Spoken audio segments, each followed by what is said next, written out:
boole ndax boo juddoo ci dëkk ma ne wallaahi waruma leen waral du fi am sama diggante ak yow ndax boo juddoo ci dëkk màgge ci dëkk baax fekk la ci dëkk boobu soo taxawee war dëkk boobu yow dootoo gor te man ñaari gor ma jur ñetteel leen asuma yéene jaay leen incha allah xanaa yéen ngeen war ma waaye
dañoo tuddoo dëkk bii màgge fi gis ni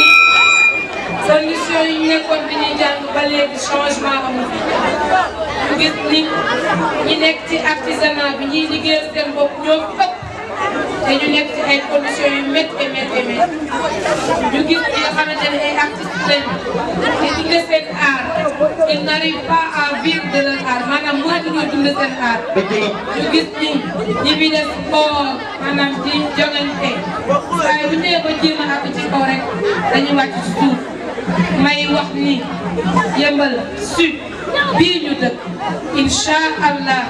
defaroon ñaan nañ yàlla mu jaar suñuy loxo.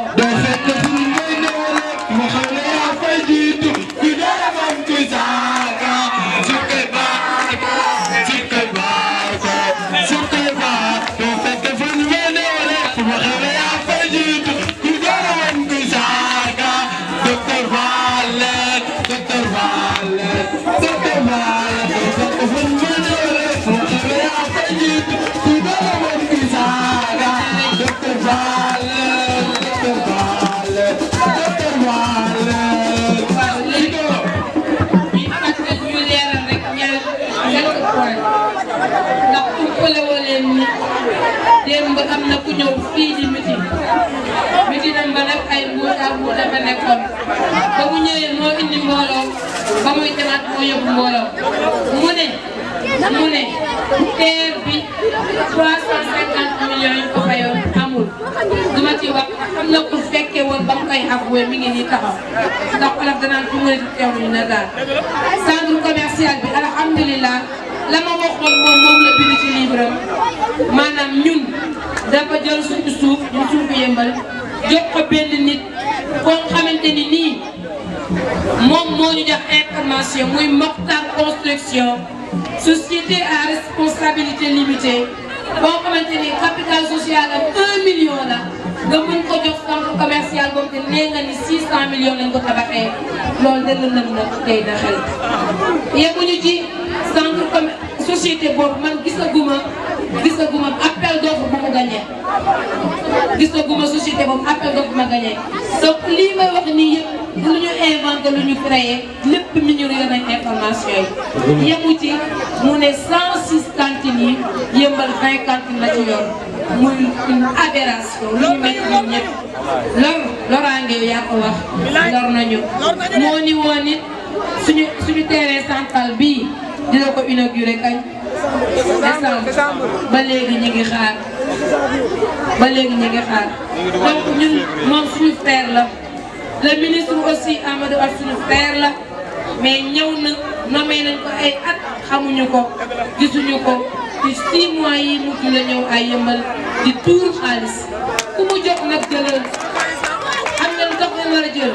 mooy képp ku yeewu ci ñun di nga ndékki di nga añ di nga reer te saay boo ndékkee wala nga añ wala nga reer ci li ngay jënd am na fukk ak juróom-ñett yoon te da nga koy dugal ci keesu état du Sénégal muy impôt et taxe yooyu fay donc xaalis bu mu jox waa Yeumbeul Sud dañuy jàpp ni du xaalisam suñu xaalis la ndax ku nekk ci ñun xam nga ministre ñaata lay fayam ministre de la République ñun ñëpp xam nañ ñaata lay fayam bu doon sa poche ngay jël soo mayee ñetti yoon 500 000 du ñeent donc xaalis bi ñu jël di ko tuur ci Sénégal la corruption bi nga def nañ ko loolu dañ koy ñaawtu lool may wax nit ñi leen rek laa leen di ñaan ku leen jox jël leen waaye nag ku weex tàll bi ak bulletin bu bleu bi moo leen di permettre docteur Ndeye Gueye ngeen dégg ko commune Yeumbeul Sud su ko defee programme bi ñu am boobu ba léegi ñëpp a ngi koy seetaan ci ay vidéo ngeen mën a jëm ensemble ñu ànd mën a jëmmal programme boobu incha allah. yow la ñuy xaar. waaw Yeumbeul yow la ñuy xaar. Yeumbeul yow la ñuy xaar.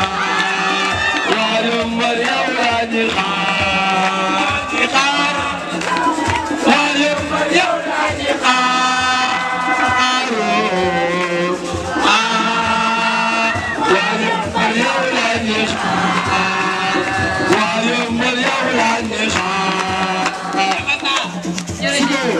jërëjëf xanaa rek nag bu benn la signe bu bleu fiche bu bleu ñu ñaan yàlla suñu borom dimanche ci heure yii ñu mën fi daje na suñu xol neexul ñu mën fi daje maanaam saafonte sant yàlla ndax ndam ñu également dimanche ci heure yii ñu sant yàlla ndax dañuy dugg ci conseil départemental de Kër Massar ak ñii nga xamante ne ñoom laa àndal te ñi ci ëpp waa Yeumbeul lañu conseil départemental de Kër Massar ñu fa investir ñu ci bëri waa Yeumbeul lañu yéen ñëpp nag maa ngi leen di nuyu les sécurités sama famille les femmes MCAP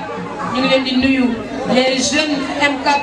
maa ngi leen di nuyu sama doom yi nga xamante ne ñoom ñoo tax ma bëgg a gagné. 100%